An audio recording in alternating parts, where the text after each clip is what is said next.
Hi friends, welcome to பிஜிஸ் kitchen. இன்றைக்கி நம்ம வீடியோவில் என்ன ஷேர் பண்ணியிருக்கேன்னா, வீட்டில் எப்படி கெட்டியான தயிர் செய்கிறதுன்றதை பார்க்கலாம். நான் இன்றைக்கி தயிர் செய்கிறதுக்கு 1/2 லிட்டர் பால் எடுத்திருக்கேன். பாலை ஃபஸ்ட்டு பாத்திரத்தில் கட் பண்ணி சேர்த்துக்கலாம். உங்களுக்கு எவ்வளோ பாலில் தயிர் செய்ய போகிறீங்களோ அந்த அளவுக்கு பால் சேர்த்துக்கோங்க. பாலை சேர்த்துட்டு ஸ்டவ் ஆன் பண்ணி வச்சிடலாம்.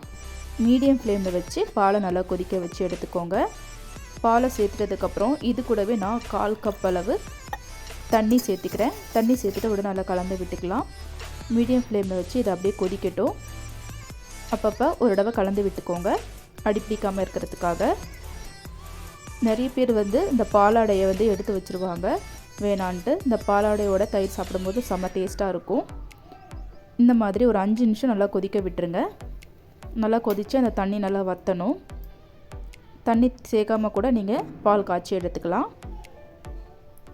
தண்ணி நல்லா வற்றி நல்லா பாலும் நல்லா காஞ்சாச்சு. ஃப்ளேம் ஆஃப் பண்ணிவிட்டு இது நல்லா ஆறட்டும்.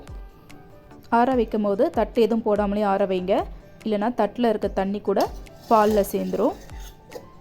கை பொறுக்கிற அளவுக்கு சூடு இருக்கும் போதே நான் தயிரில் உர ஊற்றி வைக்கிறதுக்கு 2 ஸ்பூன் அளவு கெட்டியான தயிர் எடுத்திருக்கேன். இதுவும் வீட்டில் செஞ்ச தயிர் தான். இது நான் 2 நாளுக்கு முன்னாடி செஞ்ச தயிர். அதில் 2 ஸ்பூன் அளவு எடுத்துட்டு பாலில் சேர்த்துக்கிறேன். நல்லா கெட்டியாக இருக்கணும் தயிர்.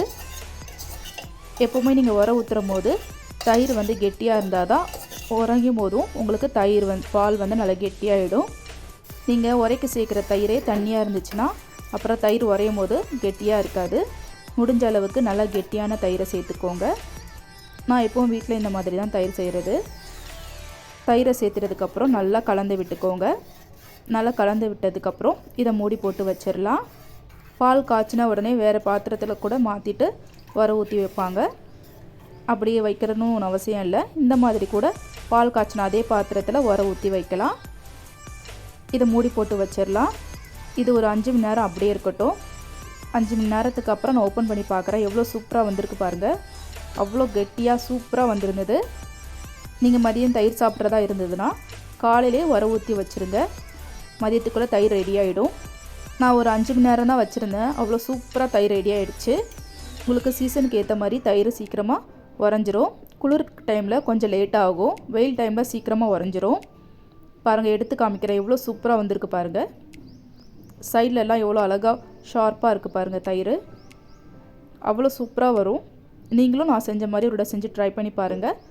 ட்ரை பண்ணி பார்த்துட்டு கமெண்ட் பாக்ஸில் கமெண்ட் பண்ணுங்கள் எப்படி வந்திருந்ததுன்னு. அவ்வளோ சூப்பராக பர்ஃபெக்டாக வரும். உங்களுக்கு தயிர் 5 மணி நேரத்தில் உரையிலனா எக்ஸ்ட்ரா இன்னும் 1 மணி நேரம் கூட வச்சுக்கோங்க. குளிர் டைமில் கொஞ்சம் லேட் ஆகும் தயிர் உரையிறதுக்கு. சில பேர் பச்சை மிளகா காஞ்ச மிளகா போட்டு கூட தயிர் உர ஊற்றி வைப்பாங்க. அப்படி செய்யாமல் இந்த மாதிரி ஒரு செஞ்சு ட்ரை பண்ணி பாருங்கள். 2 ஸ்பூன் அளவு உங்கள்கிட்ட கெட்டியான தயிர் இருந்தாலே போதும். நம்மளும் வீட்டில் பர்ஃபெக்டாக தயிர் செய்யலாம். நீங்களும் இந்த மாதிரி வீட்டில் உர ஊற்றி தயிர் செஞ்சு சாப்பிட்டு பாருங்கள். கடையில் வாங்குகிற பாக்கெட் தயிரை விட வீட்டில் செய்கிறது ரொம்ப நல்லது. அவ்வளோ பர்ஃபெக்டாக சூப்பராக கெட்டியாக வரும். இந்த வீடியோ உங்களுக்கு யூஸ்ஃபுல்லாக இருக்கும்னு நம்புகிறேன். இந்த வீடியோ பிடிச்சிருந்தா என் சேனல் லைக் பண்ணுங்கள், ஷேர் பண்ணுங்கள், கமெண்ட் பண்ணுங்கள். மறக்காமல் பிஜிஸ் கிச்சனை சப்ஸ்கிரைப் பண்ணிவிட்டு பக்கத்தில் இருக்க பெல் ஐக்கானை கிளிக் பண்ணிக்கோங்க. அப்போ தான் நான் போடுற வீடியோஸோட நோட்டிஃபிகேஷனாக வரும். தொடர்ந்து பிஜிஸ் கிச்சனுக்கு சப்போர்ட் பண்ணுங்கள். Thanks for watching.